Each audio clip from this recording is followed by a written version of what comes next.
Angkatan bersenjata Rusia tidak mengizinkan angkatan bersenjata Ukraina untuk terus bergerak maju, memusatkan prajurit dan peralatan militernya di kawasan yang dikuasai militer Rusia. Rekamannya ramai beredar di media sosial Telegram pada Rabu 30 November 2022. Para penembak mendapat perintah untuk berbaris dari area tugas tempur, mengarahkan instalasi BM-21 dan menembakkan paket roket ke arah militer Ukraina yang jelas-jelas berkumpul dengan niat buruk. Tampak dalam rekaman puluhan rudal menghantam posisi pasukan Ukraina. Setelah itu perhitungan dengan cepat mengubah posisinya, menghindari kemungkinan tembakan balasan.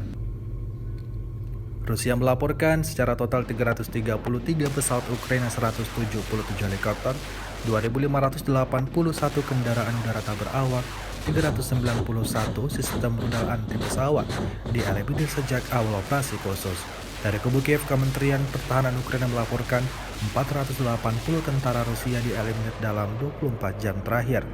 Total 88.380 prajurit Federasi Rusia meninggal sejak awal konflik hingga hari ke-280.